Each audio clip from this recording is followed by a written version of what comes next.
primary school sports in Nevis. The Gulf sponsored into primary sports. It has been sponsored for the past 27 years by Gulf Insurance, and it was held at the Nevis Athletic Facility.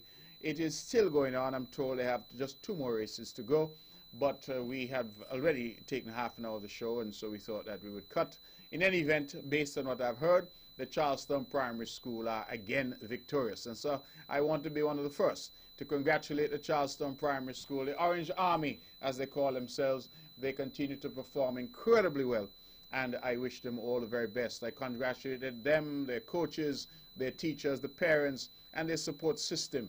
I, in fact, made a few jokes on social media because the whole of Nevis looked like it was orange.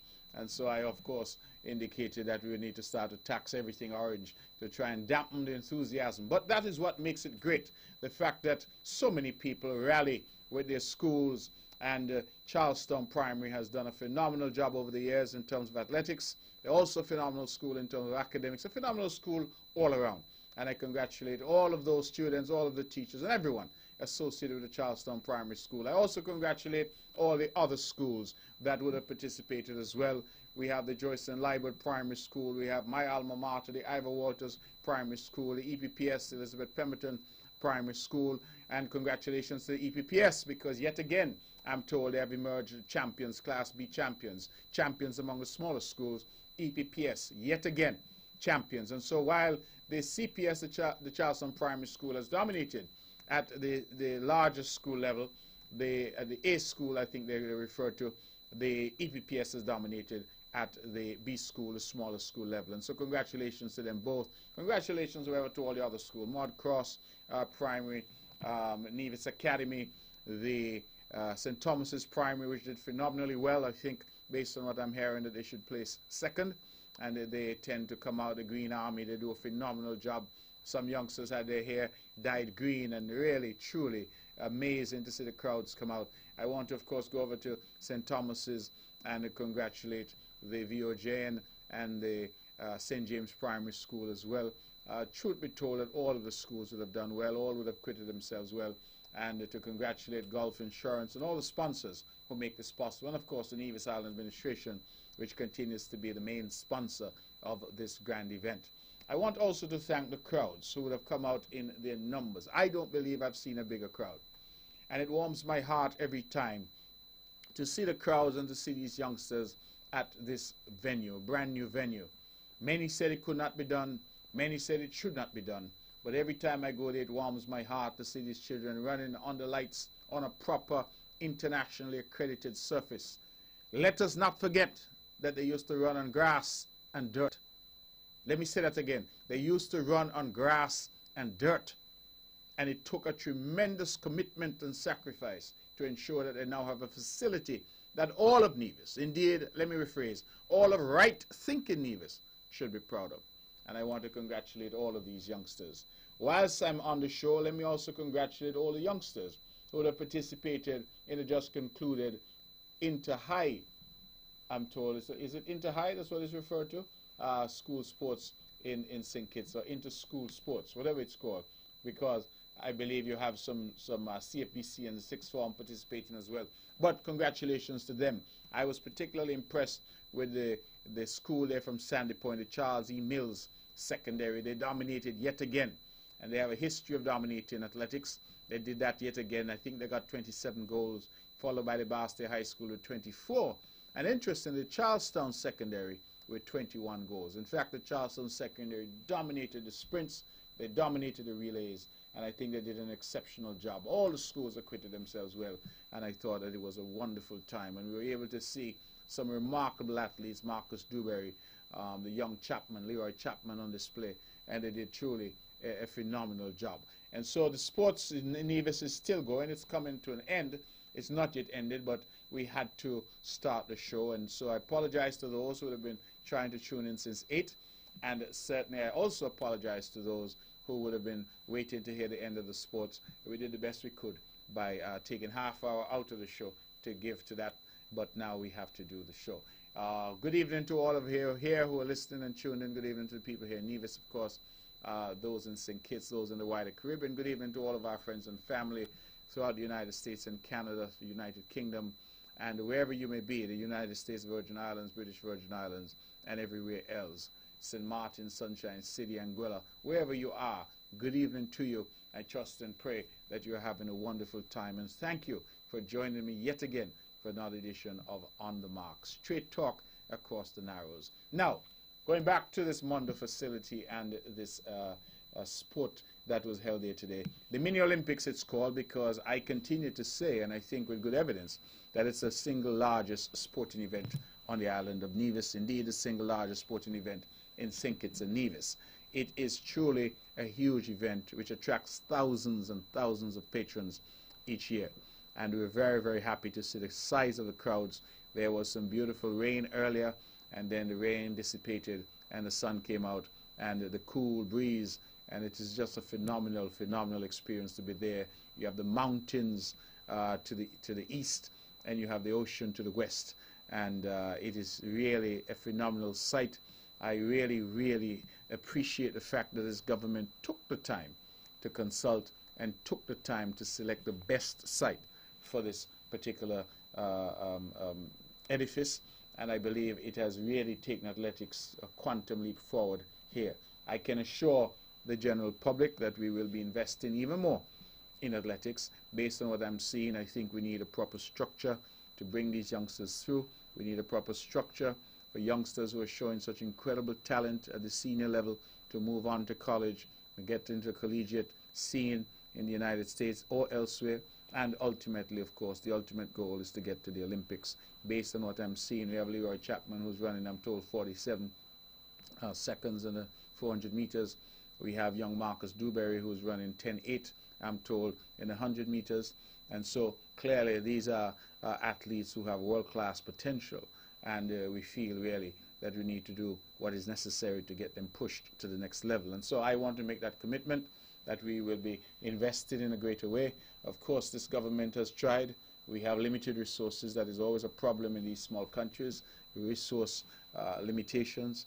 But we will continue to try to do the very best that we can and ensure that we move forward. So, for those just tuning in, the Charlestown Primary School, the Tigers, they've roared yet again, and they've emerged champions, and we wish them all the very best, and we say congratulations, heartiest congratulations to them. They and their fans and their teachers and their coaches have done a wonderful job.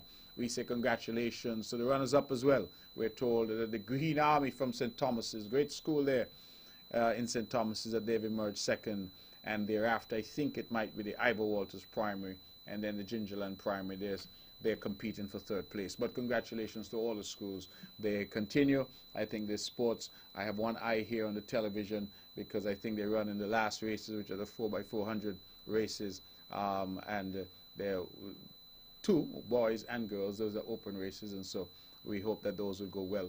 It is my prayer that all who have come, we had masses of people who came from St. Kitts, and we are hopeful that they can get back safely. Just to remind them that the ferries are all going to depart for St. Kitts half hour after the end of the meet. And so the ferries are going to depart a half hour after the end of the meet and get them home safely. And I'm really happy to see how the people from St. Kitts have come over to support. I was equally happy on the weekend to see how many divisions went to St. Kitts to support the Inter-High event as well. So it clearly is an excellent time for our country. It's a time of good camaraderie, a time when I believe that people are trying their best to work together, and the country is pulling, it's moving, and clearly we have difficulties. I always remind myself and remind others that no situation is perfect and that we continue to have difficulties, but I'm also content that we can overcome those difficulties if we continue to do the kind of work that we have been doing. We had some good news recently, and that good news is that the St. Kitts and Nevis Passport, Henley and Partners, which is a leading industry specialist, they have just ranked the St. Kitts and Nevis Passport 27 in the world. 27 in the world. That is out of some 192 countries, I believe, that they've ranked. We were 27. I want our people to reflect on these things. That of 192, 193 countries, I think that they assessed, we are ranked 27 in the world. First in the OECS, third in the Caribbean, just 1 point behind Barbados. Bahamas continues to lead. I'm sorry, forgive me, 1 point behind Bahamas. Barbados continues to lead. the Caribbean at this point. I, however, have gotten in touch with them because I felt that the information was not entirely accurate and that they neglected some of the accomplishments that we have made, particularly through the Ministry of Foreign Affairs, in adding visa-free access to some countries. I've had a response from them. What they're indicating is that visa upon arrival and visa-free, they treat them the same way. Well, they will treat it how they wish, but I think to get a visa upon arrival is different in my mind qualitatively to getting a visa-free. Visa-free means you need no visa. Visa upon arrival still means you need a visa, except that you get it when you arrive. So I feel that these are matters that ought to be taken into account, and also they did not take into account that we have visa-free now to Belarus and to Serbia.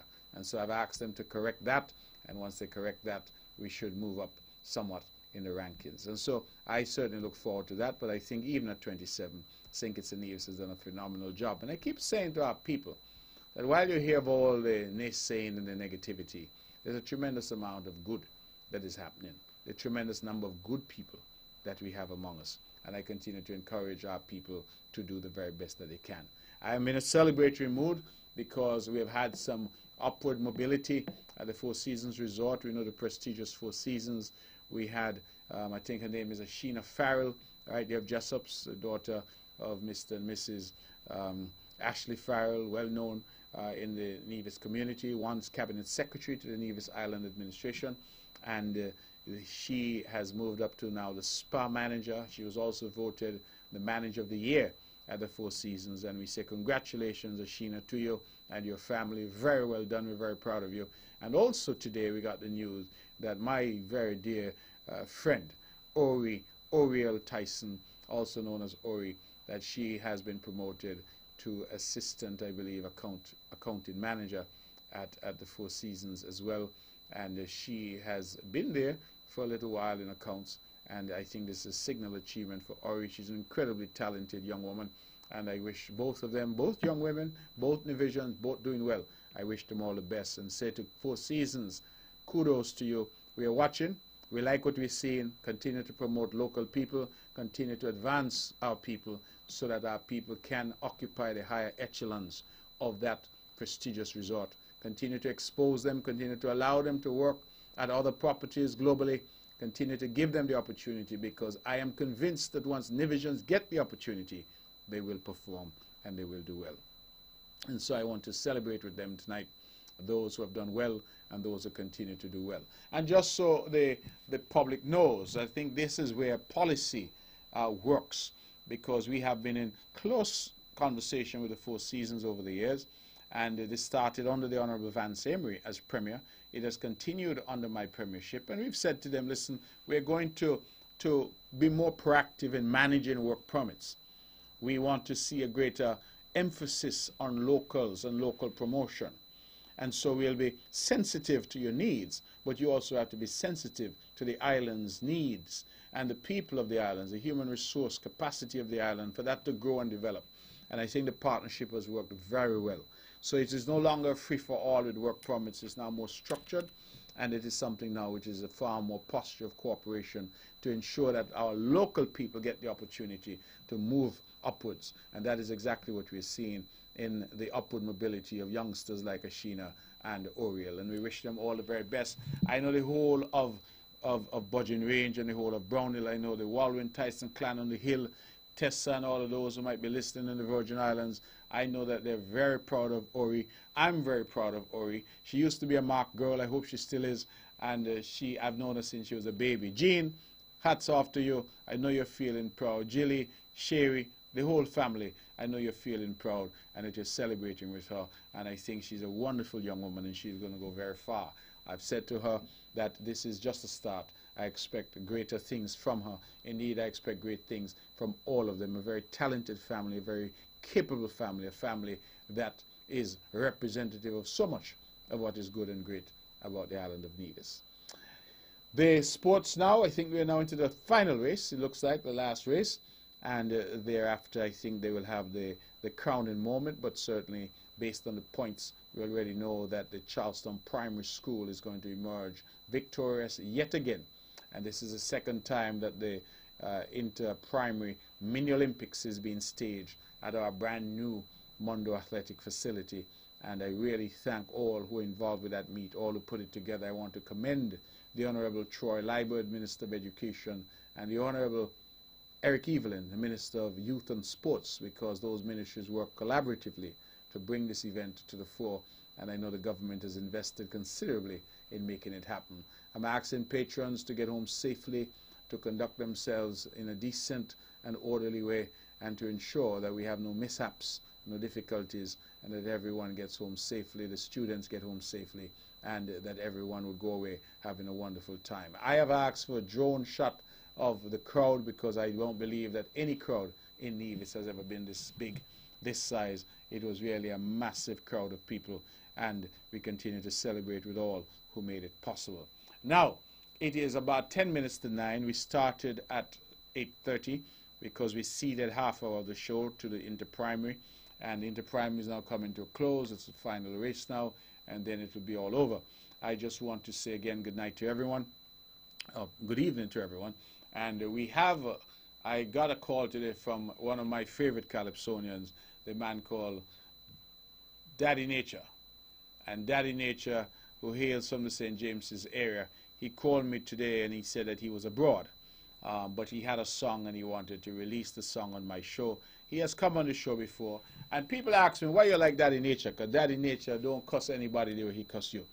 And I say, well, you know, that might be the case, but I just like him, his lyrics, I like his music, and I think he's a true professional, and he works hard at his craft. And, you know, I have looked, I have listened, I myself have tried to write Calypso. It is not for everybody. It is not easy to do. And I have tremendous respect for the artists who year in, year out, write their Calypsos, bring their Calypsos, and keep our culture alive. And Daddy Nature is one of the true icons of Calypso. He does his thing every year. I always tease him because I told him, I said, one of the hardest words I've ever received in politics did not come from any political platform. I listen to the rah, rah, rah that comes sometimes from the platform, and I pay no attention. But one year during Culturama as Minister of Culture and also Minister of Tourism, I was nicely seated in the front, and Daddy Nature got to one knee, and he said, Mr. Minister of Tourism, a long time I haven't seen a tourist. And that was like a slap across my face, and all I could do was smile and pretend it was all right. But Daddy, you got me with that one, and he and I joke about it all the time. Mr. Tourism, Mr. Minister of Tourism, long time I haven't seen a tourist. I wonder if he remembers that line. One of the hardest licks I've received in politics came from Kaiso, not from the political platform. But Daddy Nature and I have a good relationship. I respect him a lot. I think he does incredible work, and he called me. He said he had something, and he wanted to release it this evening. He did say that he would listen and he would try to call in. And so if he can, Daddy Nature, I don't know if you're listening, but if you can, call in now and give us a flavor. The number is 1-869-469-1616 or 1-869-469-1700. If you can call in, I don't know if you're listening because I did promise that we should be getting to your song around 8:20, but that was before we realized that the inter-primary is going a bit late. So if you are listening, I would recommend that you call so that you could give us a flavor of what the song is about. And again, the numbers are 1-869-469-1616 or 1-869-469-1700. He did say that he would want to call for a few minutes, but of course he's abroad, and so we are hopeful that he can get in. And if not, we will certainly play the song because I think that Von Radio has in fact received the song. So all right, as we wait for Daddy Nature to call, it is 10 minutes to the hour of 9 o'clock, and we have a brand new release from Daddy Nature for Culturama 45. It's a big 45th year of Culturama, Culturama 2019. And this year, let us remember, that is not just Culturama. We're having our second homecoming celebration when we're inviting Nivisions to come home. We did it for the 40th anniversary of Culturama. We're doing it again for the 45th anniversary. We're asking you to be here with your friends and families. Invite everybody. Come to Nevis this summer for the Caribbean's greatest summer line. It's Culturama 45. And here's Daddy Nature, the man with the sweet voice, Kaiso Kaiso, for 2019.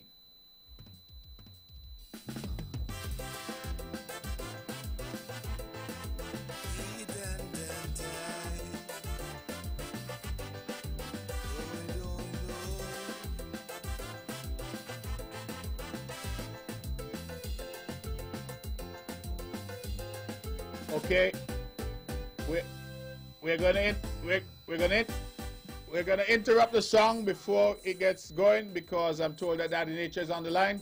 All right, so let's turn the music down and let's get Daddy Nature on the line. Daddy Nature, are you there? Yes, I'm here. Tell us about this song. We didn't know whether or not you were listening, so we had started to play, but we didn't even get into the lyrics yet. Just the first few bars of music. Man. Yeah. Well, first I must say good evening to you, Honorable. Good evening, brother. Good evening. Good to hear you. Yeah. And good evening to the whole of Nevis. This is Daddy Nature. I'm doing my first hit tonight. I already have 2 hits, but I'm just releasing one tonight. Uh-huh. And this one, don't worry, this one is not about giving you any harsh words. So I'm not getting any licks this year? Huh? I'm not getting any licks from this one? No, you ain't getting no licks. All right. Yes. You're good. So what's this song about, Daddy? Yeah, this song is a song that my manager and wife came home with this idea one day and say I should try. Yes, I'm here. Yes, we're listening. We're hearing you. Yeah, I say, yeah, I'm my manager and wife came home with this idea one day. Yes. While I was still in Navy, and he say, think you can do anything with this idea? So I listened to it and I say, sure, I can do something with it. Mm. And then I start working, I start writing it and stuff like that. It's a song about all the songs that I've done over the years. Mm-hmm. And a song of unity, a song of love, a song about helping your brother man and stuff like that. So it's a good mix. But the title of the song is Nature's Legacy. You know, because Nature's Legacy. Uh-huh. Legacy of nature. Uh-huh. I have an album out right now. You can go to www.bandcamp.com and the title of it Legacy of Nature. But I never did a song on my title track. So I came up with this song named the title track of that album. Okay. All right, so when are you likely to be back, Daddy Nature? I'm going to be and something. Okay, yeah. Be back for Culturama.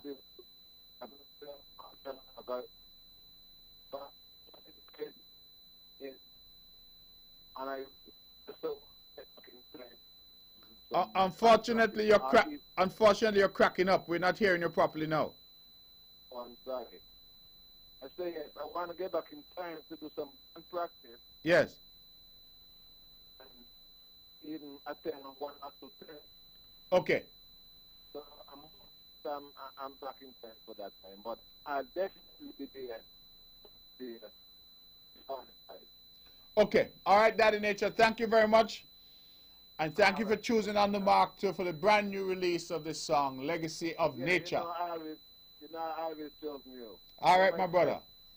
All right. Enjoy your time and travel safe when you come back, okay? All right. Okay, blessed love. Let's hear Legacy of Nature from Daddy Nature, brand new for Culturama 45.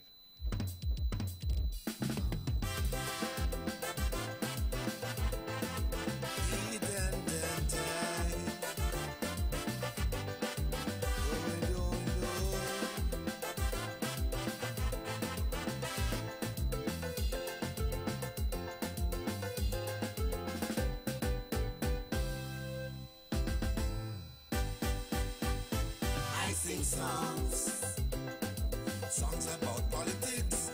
I sing songs of love of this country called mine.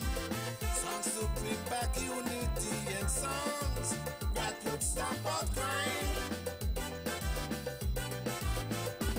I sing songs, songs of one Caribbean. I sing songs, songs of one nation. Songs to give the poor man hope and songs to make the weak man strong.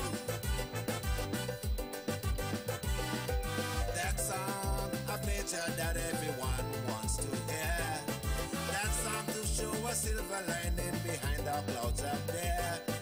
One love, one heart I know everyone would love to see.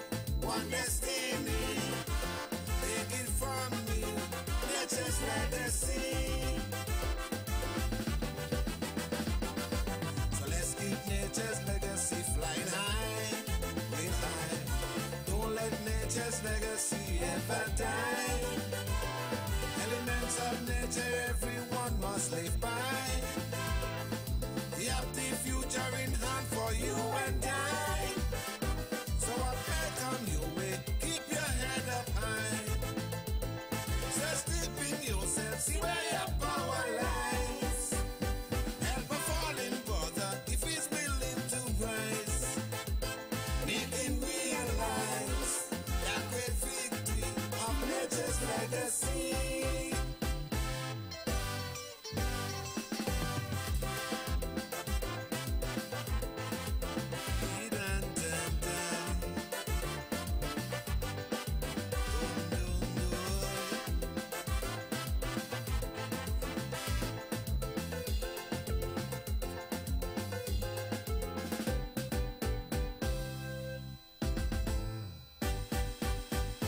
Solid grounds is one that we should stand on. Patriots, we must be of this land, ready to fight for what is right, stand for the truth, and stamp out the wrong. Oh, Ali is the sweetest, greatest island. No mercy for anyone trying to bring it down. Even those in high position like preacherman, police and politicians. A real unity to generate our country's wealth. We need to realize we are country above self, to create a bright picture in the pages of history. One destiny is what it should be, nature's legacy. So let's keep nature's legacy flying high, real high. Don't let nature's legacy ever die. Elements of nature everyone must live by. You have the future in hand for you and I. So what may come your way, keep your head up high. Just deep in yourself, see where your power lies. Help a falling brother if he's willing to rise. Make him realize that great history of nature's legacy.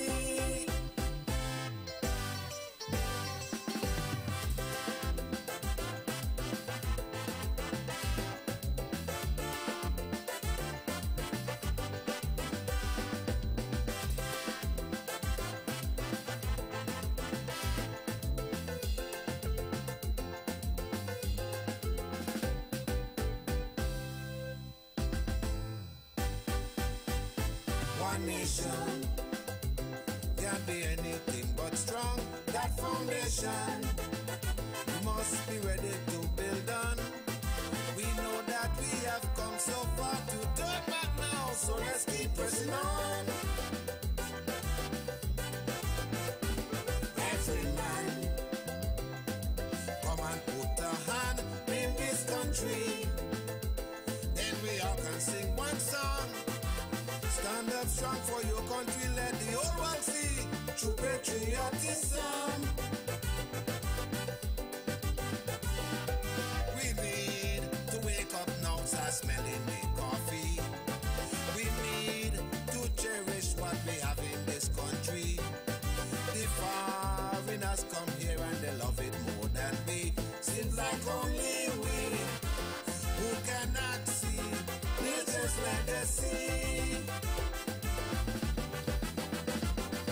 So let's keep nature's legacy flying high, real high. Don't let nature's legacy ever die. Elements of nature everyone must live by. You have the future in hand for you and I.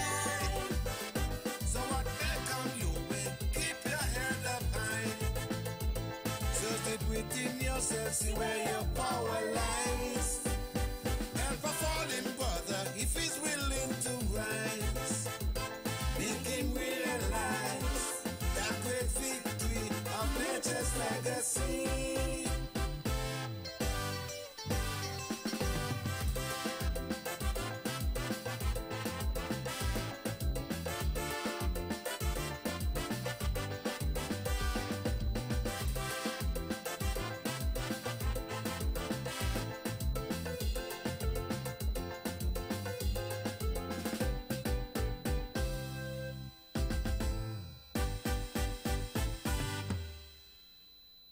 Okay, that's the man, Daddy Nature, singing Legacy of Nature. And I think it's a wonderful song, Daddy Nature. You were on the line with us for a bit. You could always depend on you to bring something hard-hitting, and we will see. I mean, this really is, as you say, talking about all the music that you would have produced, all the songs that you would have sung, about politics, you say, about unity, about various things. And certainly we look forward to hearing the other song that you have, and to see, of course, how this goes for Culturama 45. So it's going to be a big Culturama. We continue to invite our citizens, nationals, friends at home, those in St. Kitts, those all over to come home and be a part of this big show. I think that that is going to be important. Now, I thought I'd take some time, ladies and gentlemen. I've done so in the past, but let me continue to do so because there's a lot of mischief that is being made. And sometimes I think that the middle name of some of our people is Mischief, because they like to make mischief. Just today, someone accosted me and said to me that I was somehow doing something that was unfair to the Four Seasons workers. And I thought, what is it that I have done or could be doing? Four Seasons workers certainly don't work for government. They work for private institutions. So what is it that they could be talking about? And they said that I had agreed that they would only get 25% of their pay. And that really surprised me, because it either tells me that our people are being mischievous, or it says that our people are not listening when their leaders speak. I like to talk. In fact, many tell me I talk too much. So it cannot be a situation where people are not hearing. It may be a situation where people are choosing not to listen. But if you choose not to listen, then it means you have not armed yourself with the information that will allow you to make informed decisions and to have an informed debate. Now, way back in the budget address of last year, let me go back, December of 2018, when we had the budget address, I made a statement in which I said that the Four Seasons owners, management had advised that in order to complete the final phase of the Four Seasons rehabilitation project, which includes, or involves, I'm sorry, taking out all the middle section of the hotel, all the pools and the cabana and all of those, and building new restaurants and new pools, etc., that they would close from the 1st of June for the months of June, July, August, and September. 4 months. That is what they advised me, and I promptly advised the public. Some criticized and said I shouldn't have said anything, but my view was that December last year to June of 2019 is a 6-month period. It means, therefore, that our people would have ample time to prepare themselves. I even decided to go to the Bible when I spoke, and I said that Jehovah God himself admonished us all that in time of plenty, what we ought to do, we ought to save up our grain, because there may be times of famine that will come. And we all understand that when the hotel is closed, all of us will have to tie our belt. The government will take a hit. You, the workers, will take a hit. The economy generally will take a hit, because Four Seasons is a significant employer and a significant engine in the economy of Nevis. So if some part of that engine goes offline, you could anticipate that we're going to take a hit. If at Nevlec tonight one of the big engines goes down, then the island goes dark. We understand that that is the way it works. But I don't understand why people are attributing somehow blame to the government, and to me particularly. Because the truth be told, the government has no control over Four Seasons in the sense of Four Seasons closure or not, as the case may be. Four Seasons has been closed in the past. They took the decision to close after various hurricanes. They took the decision to remain closed for a very long time after one hurricane, long after, of course, other properties had been opened because they had other issues. And so I asked those, particularly those workers at Four Seasons who had been there for some time, when they were closed in the past, did they pay you while they were closed? Did you get any income from the hotel whilst it was closed? My recollection was that people got nothing. The hotel closed, and those who were eligible collected their severance pay, and the hotel remained closed, and during the months that it was closed, those who had been laid off because of the closure got no monthly payment. And that is the reality of the history of things. On this occasion, the Four Seasons said to us, because we had negotiated with them that the hotel would remain open throughout the reconstruction period, and that was the deal, and I have come to the public time and time again and said that is what we agreed. In fact, they did the first 2 phases whilst remaining open. They have since said to us that the reputational risks to them were too high, that whilst they remained open during construction, they had too many glitches, too many complaints, and it was costing them money, and their reputation was taking a hit because people who were coming to stay there still expected a 5-star, 5-diamond experience, and they could not get that when the hotel was under construction. This level of construction, to complete the construction process, where they're going to take out all of the center portion, all of the cabana and the pools, etc., they indicated they would have up to 30 trucks per day driving through the property, and they didn't think that that would be consistent with a 5-diamond experience if they stayed open. And so they took a business decision that they will close for 4 months. That is their right to take that decision, even though that was not what we had agreed. The government looked at it, and the government agreed that it made good sense for them to do that, get the construction out of the way, and then reopen, we hope, a virtually brand new hotel in October of this year. So, we advised that the closure is not going to affect all of the workers. It's going to affect about 400 or thereabouts of the workers. I don't have a precise number, but clearly those who work in room service, those who work in the restaurants, those who work in housekeeping, those are going to be affected. Those who work on the golf course and security, in the villa operations, in the back office, etc., may not be. But certainly some workers who are more hands-on with the hotel operations will clearly be affected. And so we have come straightforward, nothing to hide. I've said to workers, get yourself ready. Some difficult times are ahead. The Four Seasons have said to us that their occupancy rates during the period from December, November last year, thereabouts, to June 1st when they will close, that they are at the highest levels they've been for many years.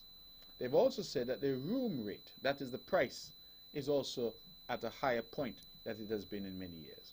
And their argument to the government was that workers who get the benefit of service charge will be making significantly more than they would ordinarily have made in previous years. And I go back to what the Bible says, in times of plenty, store up your grain. And so I came early and I said, listen, since you know 6 months in advance that the hotel will close on the 1st of June, if, for example, you're going to buy a car, you're going to buy a big ticket item, maybe you can delay it. In these months that, according to the Four Seasons, and workers are out there, you can call and correct me, but according to them, you should be earning more money because the hotel is full or close to full. The occupancy rates are high, and in addition to that, they say the room rate is high, so that workers should be making some more money. We're saying instead of spending that money, try and store up some of that money. Store up your grain, because we know that come June, a time of famine is going to come for 4 months. That I thought was being prudent. That I thought was sensible, pragmatic leadership, to talk to our people and to be direct and straight with them. Okay. We spoke further to the Four Seasons. The Four Seasons said, listen, in order for us to hold on to our staff, because we have trained them, we have confidence in them, we don't want to lose them. In order for us to continue that relationship with them, and as well to ease the hardship on them, we are going to pay them 25% of their ordinary salaries during the months that we're closed. So that for June, July, August, and September, they're going to get 25% of the salary that they used to get. No, that is gratis, gratuitous. I want to make it clear that Four Seasons had no legal responsibility to pay anything. They have decided to pay 25%. And they have said to us that they will pay that 25% even if the worker got another job during that time. So put differently, if you were able in June to find a 4-month work at TDC or Hosfords or at a different hotel, and so for that period of time you will be employed, Four Seasons will still pay you 25% of the salary that you used to get. Now, I want workers out there who will be affected to think about this and not get into the propaganda, but to think it through for yourself. Now, the period that they're going to close is ordinarily the slowest time of year for the hotel. June, July, August, September. I have had workers say to me that during that period of time, sometimes if they're lucky, they get 2 days per week. 2 days per week. Now, Four Seasons is saying we're going to close during the slowest period, that is June, July, August, September, and we will pay you 25% of the salary that you would ordinarily make, and you get that 25% even if you secure employment elsewhere. We have said to people, listen, if you have holiday, you have vacation time, take the vacation time during that period of time. If you can find another job part-time, take that during that period of time and still collect the 25%. Four Seasons has gone further. They have said that they will say to the contractors, DCK, which is the main contractor, at least that was the last advice that I had from them, that you must employ as many of these affected workers as is possible who can assist in a realistic way to do the work that is intended over those 4 months in the construction. In addition to that, I have decided, with the consent of the cabinet, that there will be no deductions from that 25%. So there will be no social security, no social services levy, no severance pay, no deductions. So the 25%, you're going to get the full 25% in your hand, whatever that works out to be. In addition, we have already started a conversation with the banks to say to the banks that we would like their partnership and their understanding that during that 4-month period, they ought not to insist that those affected workers honor their monthly obligations to the bank. And perhaps they can accept interest only during that period of time. The banks have done it in the past when the hotel has been closed. We have also asked our various departments to look and see what might be possible in terms of absorbing any of those workers on a temporary basis. And I emphasize temporary because the government really has little leeway to make new hires. We have also called on the private sector to say to them that it is time that they too do their part. And if they can assist in terms of generating work for workers during that time, then that too would be appreciated. In addition to that, ladies and gentlemen, I have had preliminary conversations with the Homeowners Association. And I will make a substantive statement on that when I have all the information in hand. But my understanding is that the homeowners themselves at Four Seasons will themselves be chipping in a lump sum amount that will be used as well to cushion the shock of the closure for the workers. I am myself uncertain as to what more a government can do. The Four Seasons has decided that it must close in order to complete its renovation. It is not a permanent closure. It is not a closure caused by hurricane where we do not know when they will reopen. They have said to us that they reopen in October of this year. And so there will be a period of 4 months where people will be dislocated and will have some difficulty. And we're saying to people, plan for it now. I told you about it since December of last year. Start the planning because you know it's going to happen. But in addition, we're trying to do various things to cushion the shock, to lessen the shock, and to make it more palatable for you. It will be for you ultimately to determine whether or not you have been best served by the government in its discussions with the Four Seasons. But I want the public to understand and the workers to understand that a lot of this was driven by the Four Seasons because it is a private sector entity. I can't pick up the phone and say to the general manager of the Four Seasons, the workers must get 100% of their pay. I don't have that authority nor that power because businesses must make business decisions. And as I said, it was eminently and entirely within their power to close and don't pay a soul a cent. They could have simply said, we have to close and we will let you know when we're reopening. And then people will have to do what they need to do to get their severance pay, as the case may be. Now, another point that has arisen is that some people are making the argument that they should be able to sever their relationship with Four Seasons, collect their severance payment to which they might be entitled, and then come October when the hotel reopens, they simply go back into the job that they had. That is a classic getting your cake and eating it too. The truth is that severance payments are payable when you sever the relationship with the employer. That is, you're no longer working there. And I want to get people to understand that. It is not a situation where, as Four Seasons is proposing, they want to keep you in their employment, albeit at a reduced rate for the months that you will not be working. Severance speaks to when you're no longer working with the institution. And so certainly if there are workers who choose to say, Four Seasons, I'm not interested in your 4-month closure and your 25%. I'm not interested in the extra money that the homeowners are going to provide. I'm not interested in any of that. I prefer that you and I part company and I sever my relationship with you and go and claim my severance payment. Certainly, I'm sure, workers can make that decision. But equally, those workers who make that decision have no guarantee that in October when the hotel reopens that they will be rehired. Because then, having severed their employment, they will have to reapply like anybody else. And the hotel will make a determination as to whether or not they're rehired. And if they're rehired, they start over again.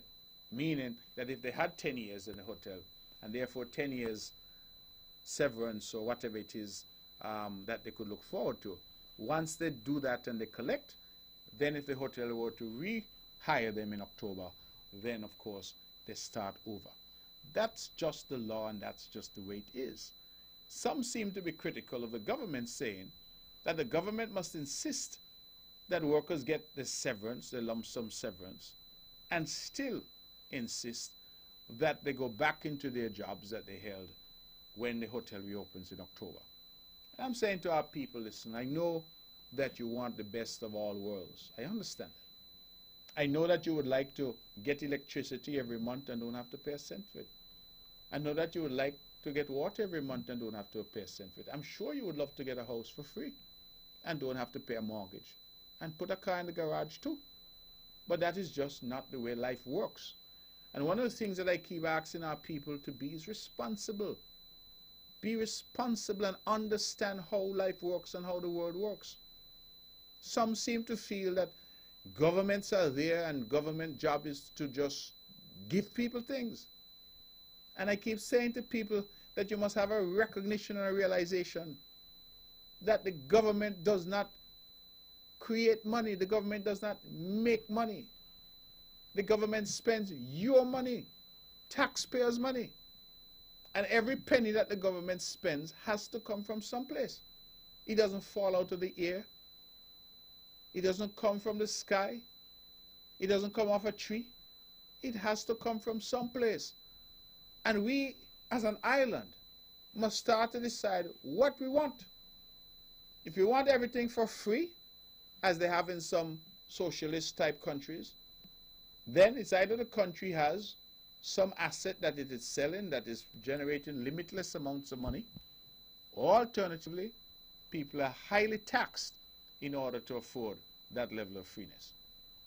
When you mention the word tax in Nevis, people say it's a bad word. That word is a worse word than some other bad words. Tax. Nobody wants to pay tax. Well, if you don't want to pay tax, but you want a better healthcare system, you want a better education system, you want better electricity and water, you want better roads, and you want everything for free, how do you imagine it's going to work? And if there's somebody out there who has a prescription of how it can work, Believe me, I would like to hear it. Because I know in this life that nothing is free. And ultimately, somebody has to pay the price in order to allow us to enjoy what we enjoy. And that is our reality. And so that is why I continue to say to our people to be responsible. Have personal responsibility for yourself and your family. If during the 6-month period Four Seasons claims the hotel has more occupancy and more money is being made, push a little something aside. The old people used to put it under their bed or under their mattress. You put it in the bank, but put a little something aside. If you're earning a little extra $1,000, $1,500, $2,000, put something aside. Don't go and spree and spend it off. And then when June comes, you know, because you were told since 6 months. In December of 2018, you were told that the hotel will close. So I'm asking for that partnership. And I stand ready and willing to answer any question that people would ask, because I have been forthright, direct, as a leader of this island, straightforward with people in relation to this particular matter. And I just want people to understand the dynamics and what is at work. Understand the factual scenario.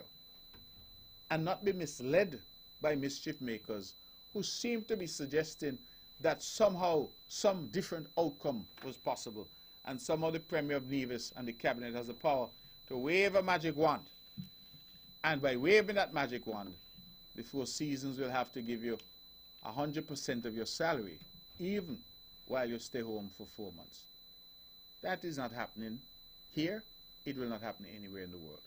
And I just want our people to be realistic, because the Four Seasons, again I say, could have said, we're not paying anything. We have to close for 4 months and we will reopen in October. And that's that. Instead, I believe, as a good corporate citizen, they have come forward and they say that they're going to pay 25%. And I believe that I should be in a position shortly to say what the top up on that is going to be. I will just pass the note.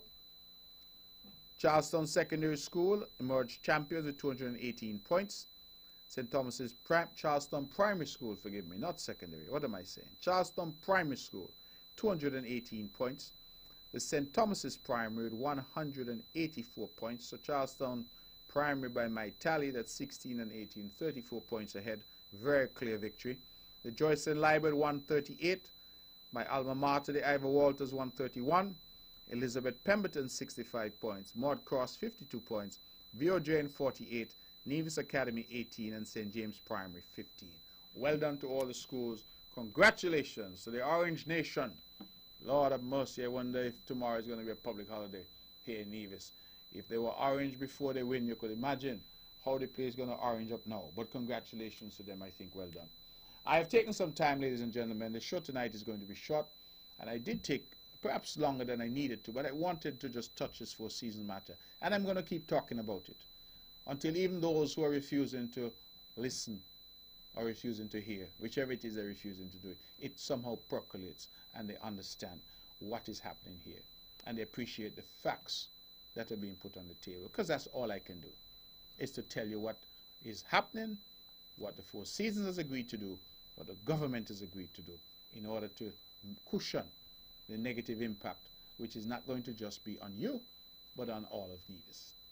This is On the Mark. I'm your host, Mark Brantley. It is just about 25 minutes past 9. We only have that 35 minutes for the show, so I'm going to shut up now and open the lines and allow you the rest of the show. If you want to call in, congratulate the inter-primary champions at Charlestown Primary School. You want to congratulate anyone, you want to call and talk about something, Four Seasons, what I've mentioned, or anything else for that matter, you're free to call. The numbers are 869-469-1616, 869-469-1700. I'm not sure I'm going to get any calls, because it seems to me like all of Nevis is at the Mondo facility there at Long Point. But if you're there and you can call, I would welcome your calls. As I said, we only have about 35 minutes, so if you're going to call, you should call now, because otherwise the band will strike up and it will mean that we have to go.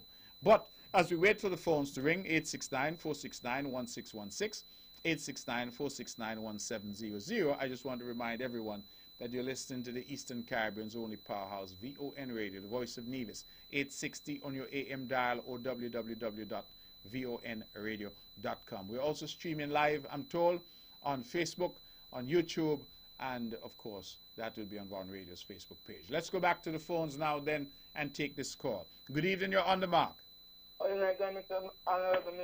Good evening to you. Good thanks and praises.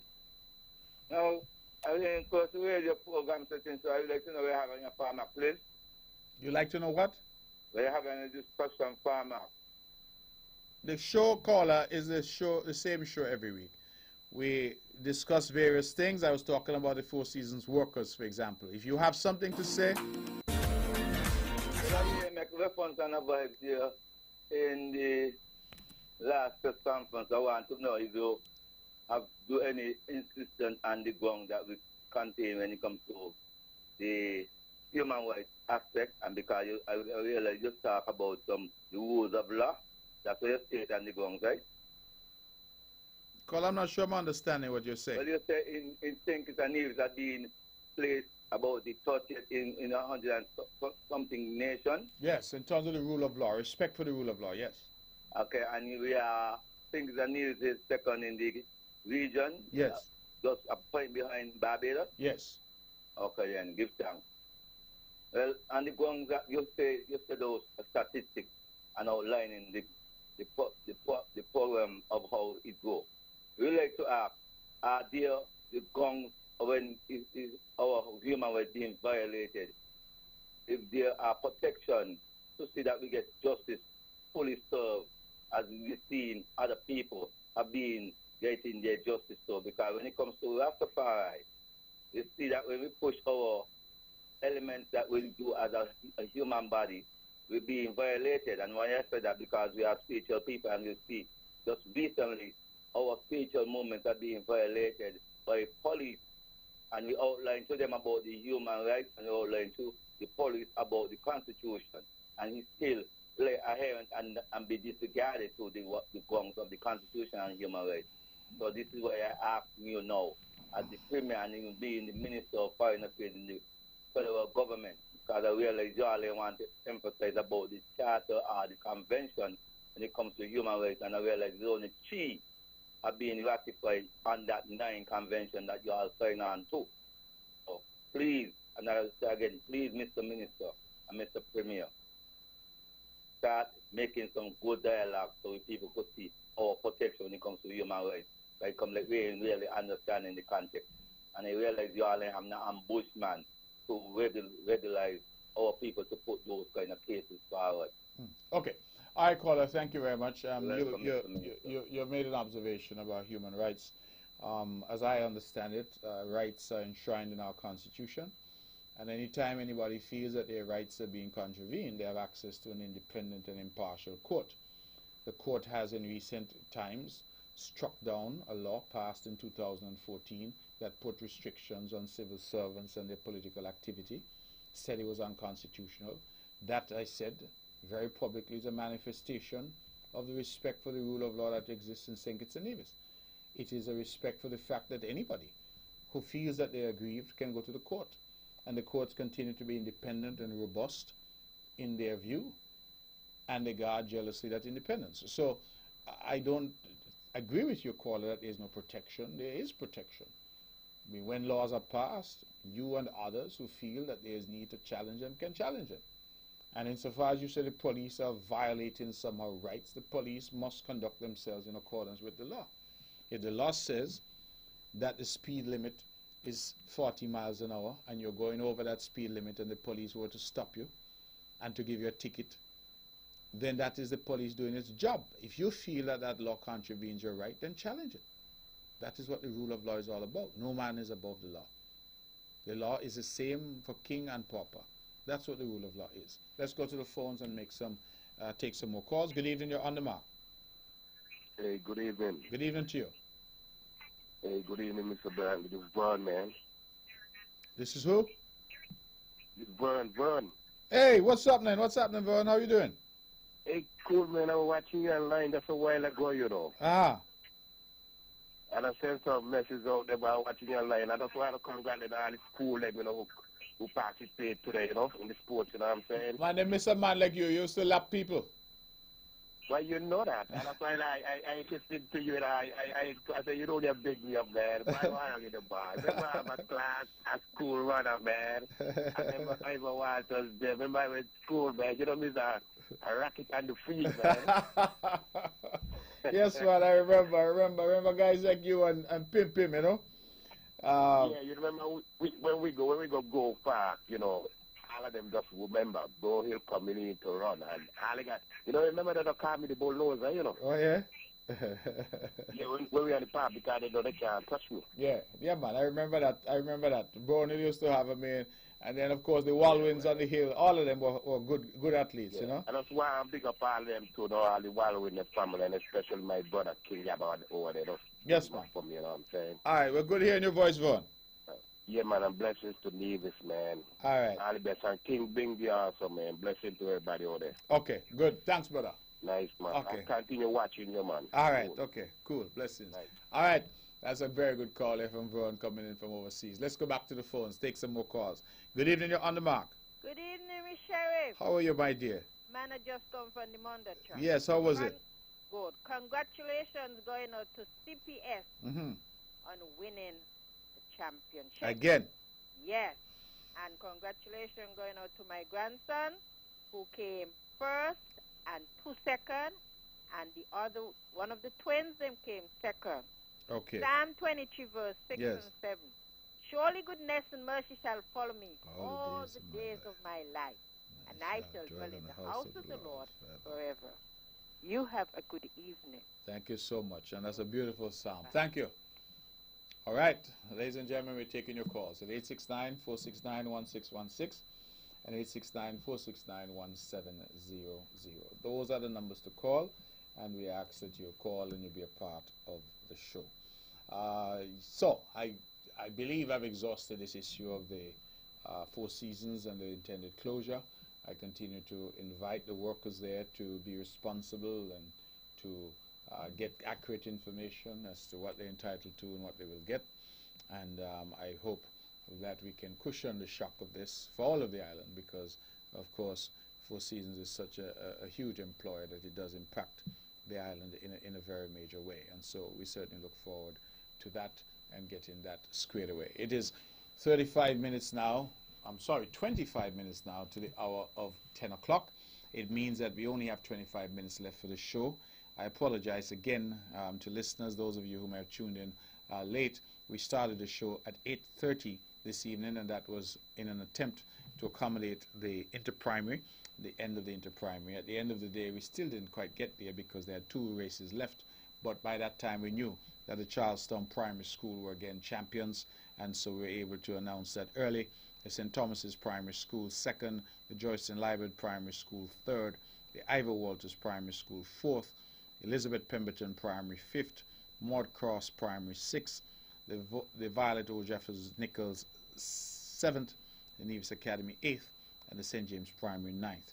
All the schools acquitted themselves well, but of course there's only one champion, and that is the Orange Army, the Tigers of Charlestown. And they said they would roar, and they did in fact roar. And I want to wish them all the very best and the heartiest of congratulations. I think they did a phenomenal job, and I've all night been congratulating them, the coaches, and everyone else involved with the team. I was particularly impressed at the athletics with the police. I want to take some time to commend them.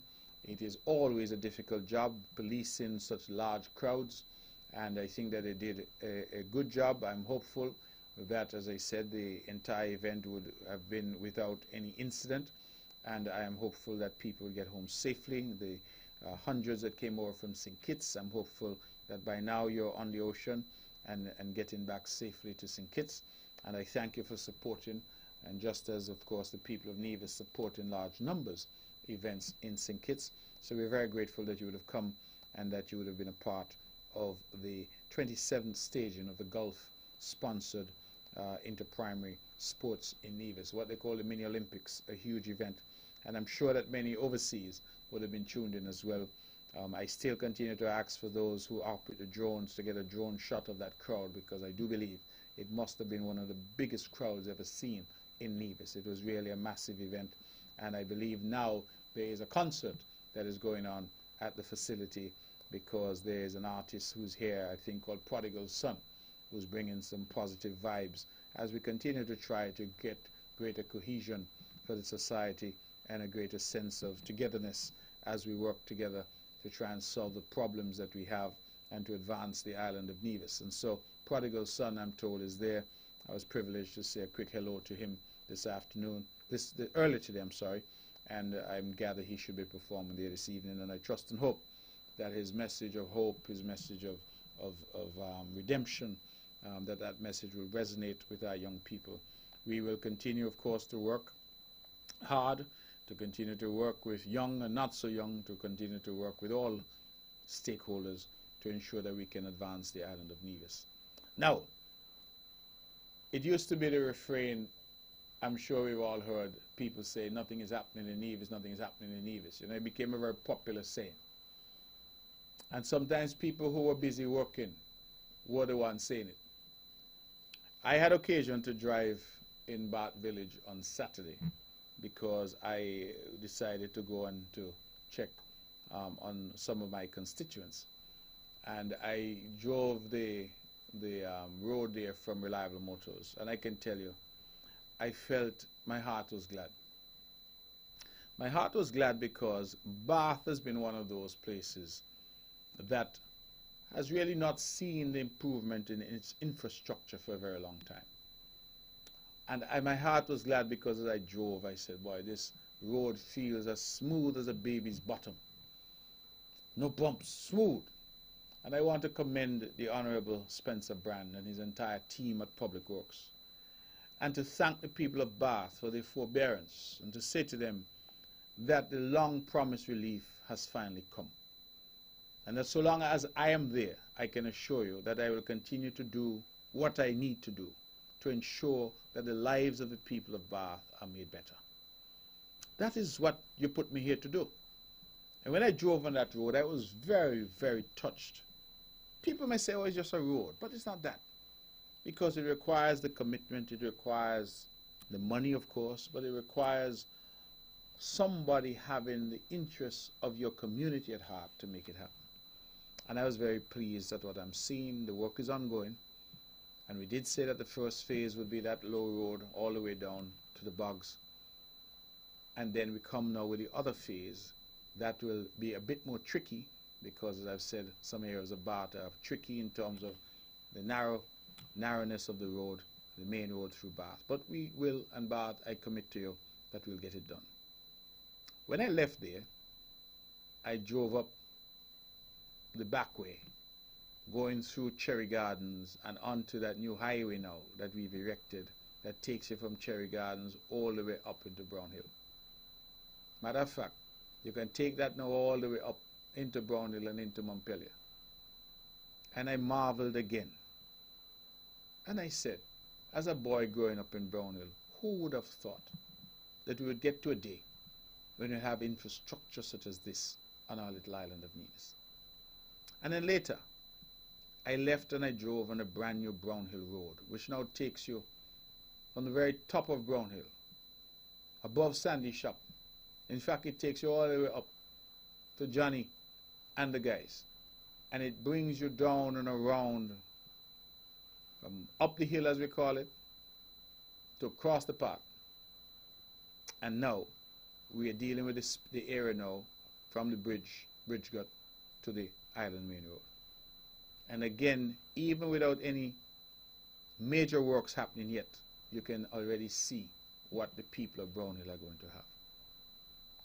My heart is glad, ladies and gentlemen, because when I go to people and I say to people, invest your trust and confidence in me and give me an opportunity to serve you, we must be able at the end of that period to point to what we've been able to accomplish. Not for ourselves, but for you, the people. And for motorists in Brown Hill and for the people of Brown Hill who have property, your property values will go up. The motoring public will have an easier time. And the infrastructure of Brown Hill I moved to Brownhill as a young boy of 9. I am now 50 years old. And so in those 41 years, nothing happened in terms of infrastructure in Brownhill. Nothing happened. The roads were the same roads. And I am pleased that I could be alive at a time like this to deliver a project like this for the people of Nevis and for the people of Brownhill more specifically, and the people of Bath more specifically. And we are not even stopping there. Even now, there's a road that is being built there by Seaspawn, taking you up the back of Craddock Road and round to Craddock Road. All of these are projects that are happening for the benefit of our people. This is a government that cares, and a government with limited resources that continues to deliver for the people of Nevis. The phones are ringing. 869-469. Let's take this call. Good evening. You're on the mark. That's right, Mr. Blankley. Good evening to you. I spoke to you a couple of weeks ago, right? But concerning the inter-school primary competition. Yes. What I personally would have loved to see, and the whole federation would have loved to see, here primary school come against CPS. And check out that inter-school last weekend. And caller, I have not ignored your suggestion. But you understand what I'm speaking about? Yes, I'm telling you, I have not ignored. You said that you wanted to see a sort of primary school. Yeah, federal competition. Mm-hmm. In fact, I spoke to the Federal Minister of Education and Sport, the Honorable Sean Richards, at the inter-high competition that they had in St. Kitts. Mm-hmm. And I said to him that we really needed to widen the competition.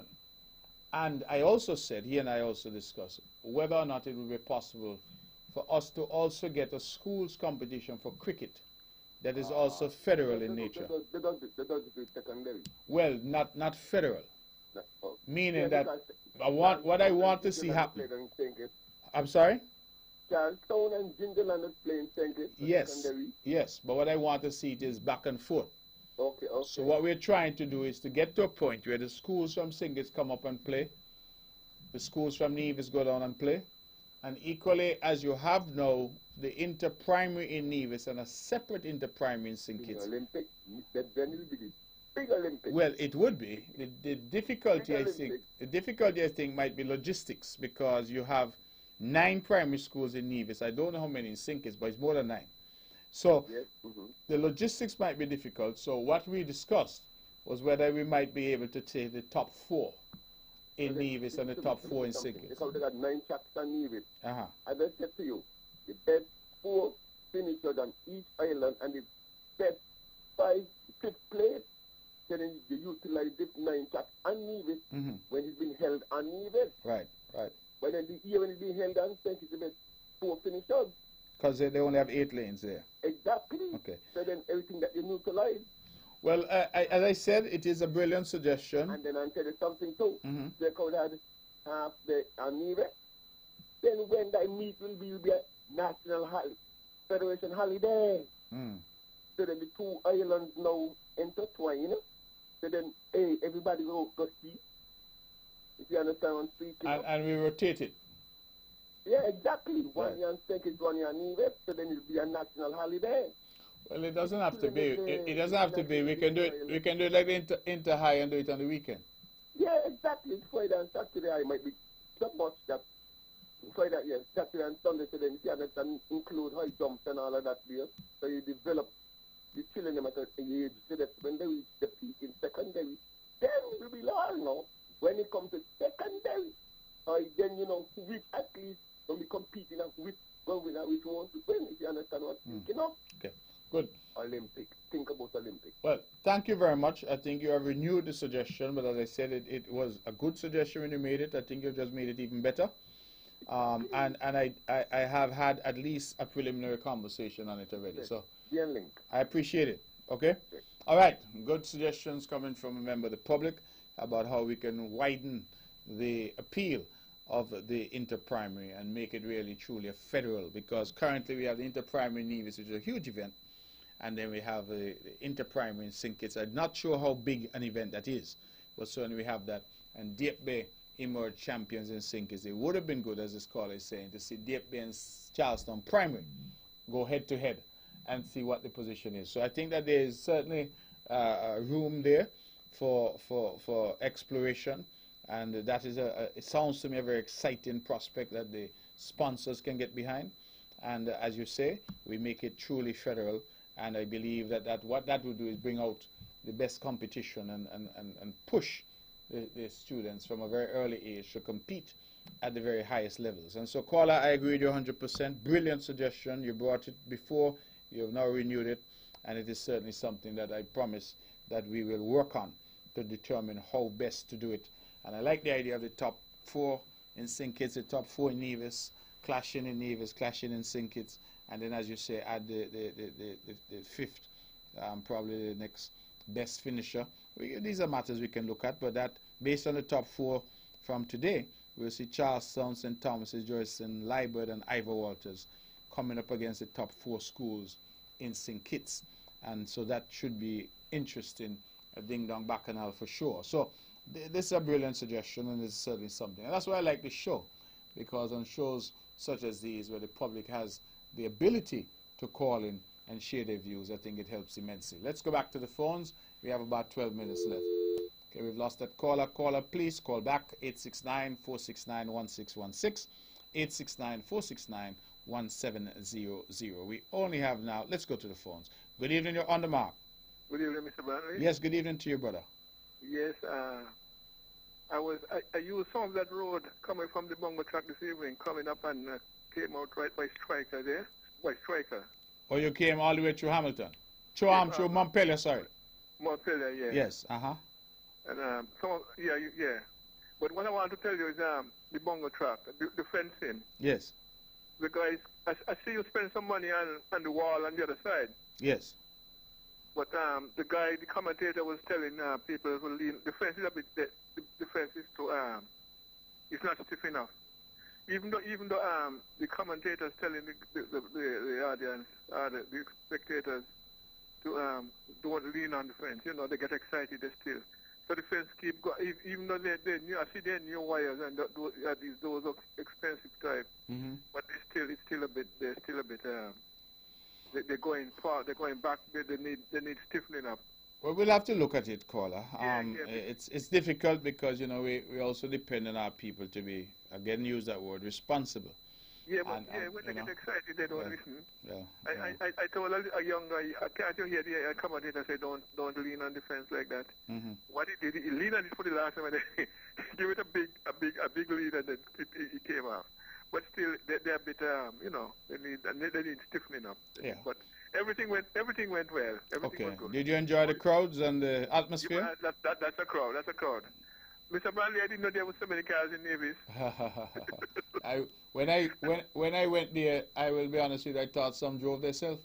Even though you went last there, the parking lot. Yes. The parking lot is a bit and still people looking for places going all up the road, going up to think this. Because we had the parking inside, and then we had 2 major parking lots outside.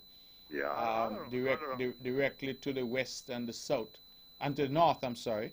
And I really thought that would have been adequate, but truth be told, that there were a lot of cars over there. And I see that the police were towing. In fact, as I was driving in, I was accosted by two constituents. One is a very good friend, and one, in fact, is my cousin, who said that their vehicles had been towed because apparently the police were towing anybody who was parked improperly.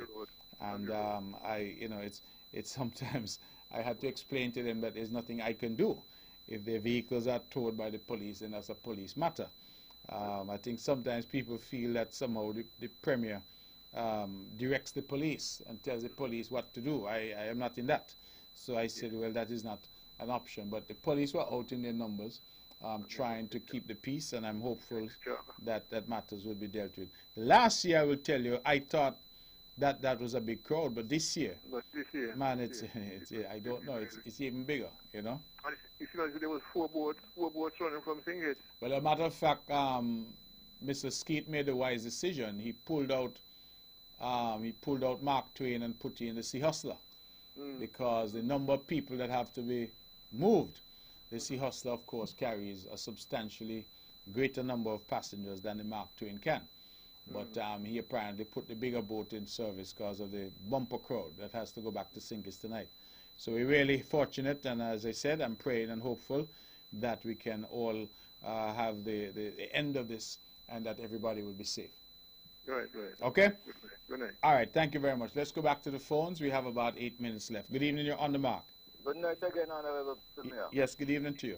And blessed night to your listeners via radio and internet and the mark. Now, just one aspect I would like to raise with you tonight again. The last week, week before, in the visit of your royalty from England, I would like to know why the purpose think the Navy had to go out of the way to engage in that level of giving them that courtesy. Well, they are the royal family.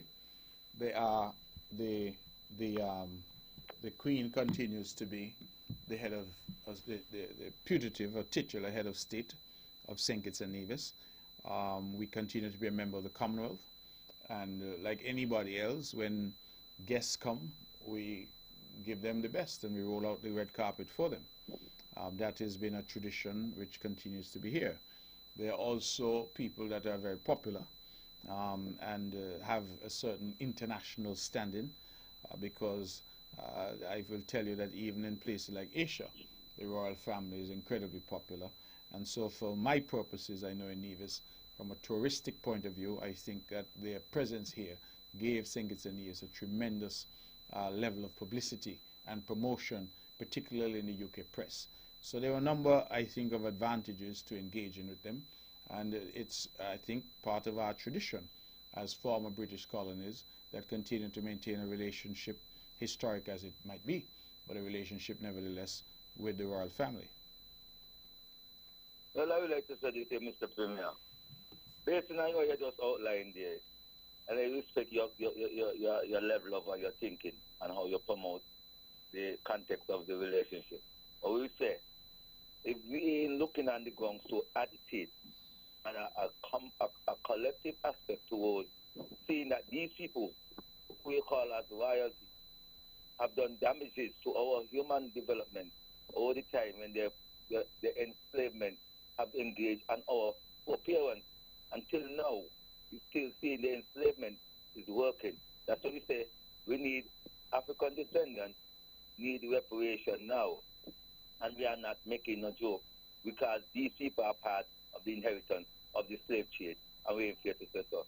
So I would like to say, it is a shame to see that we had our children going out to a flag. And when it comes to our African heritage, we don't promote those with the highest esteem and respect. But love and respect and honor must be, because the balance must flow. Those people didn't deserve to get no respect like that. Okay. Well, thank you very much. Thank you. We live in a democracy and you're entitled to your view, and certainly others are equally entitled to their view. But I would say to you that I'm sure if some leader were to come here from Africa, that they would be similarly received in terms of being celebrated. If a leader were to come from anywhere else, they would equally be celebrated. This is just the way it is, and it's a tradition that we've had, and for the reasons that I've outlined. You can disagree, that is certainly your right, and I respect your right to disagree. We live in a democracy, and that is what is so beautiful about this country called St. Kitts and Nevis. Let's go back to the phones. It is 5 minutes to the hour. Good evening, you're on the mark. We lost that caller. Callers, again, let's try this one. Good evening, you're on the mark. Good night to my loving son, Paris Keith, who made another birthday today. Coming from his loving mom. What, you had forget when you first called, you know? No, I'll make a second call. Well, I join you in wishing my brother Perry a wonderful birthday today. All right? I saw him today. I didn't even know it was his birthday. So, that's what I'm saying. Yes, good. God bless. I could come see you tomorrow.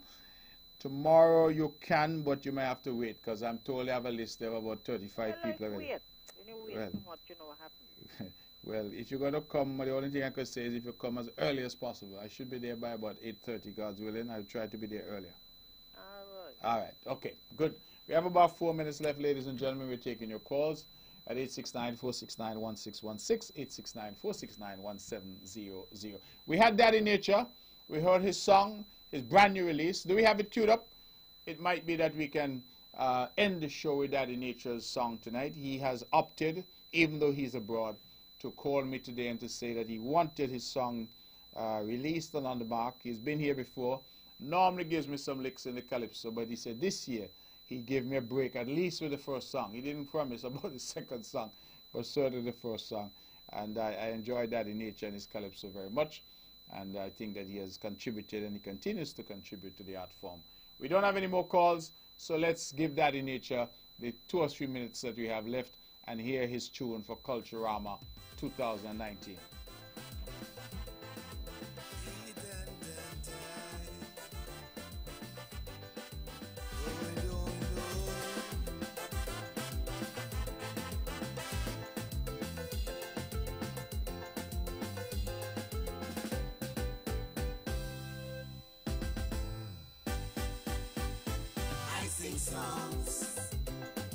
Songs about politics.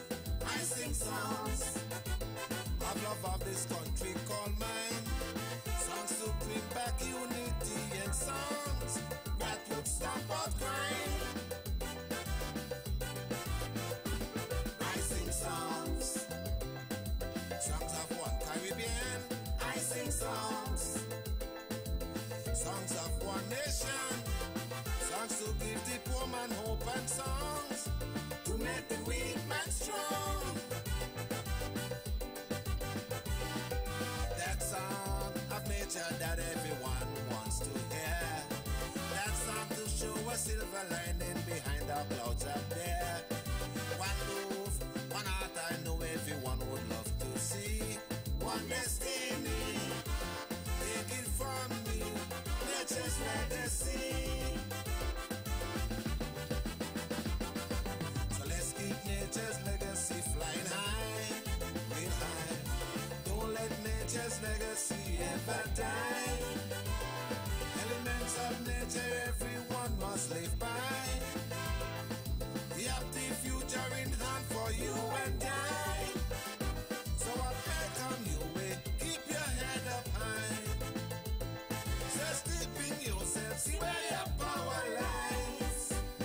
Help a fallen brother if he's willing to rise. Make him realize that great victory of nature's legacy.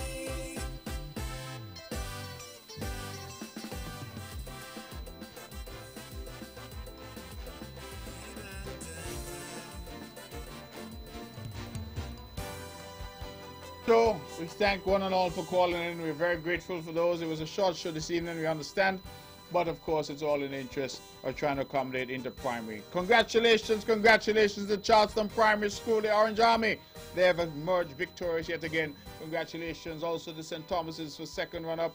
Joyson Liebert, Ivor Waters, Elizabeth Pemberton, Maud Cross, VOGen, Nice Academy, and the St. James Primary. Congratulations to all of our young people, their parents, their coaches, their teachers. They did a wonderful job. Congratulations to Eric Evelyn, Troy Liebert, for working so well together to produce a wonderful event. For all the volunteers, all the sponsors, Gulf Insurance, for everyone involved in this track meet, congratulations to you. Tim Keynes, the man who manages the facility there for us, congratulations to one and all. A wonderful event. Congratulations to our police and security forces. Continue to keep us safe. That's our show. This show is rebroadcast tomorrow, 1 p.m. right here on Vaughan Radio. Good night, and God bless you.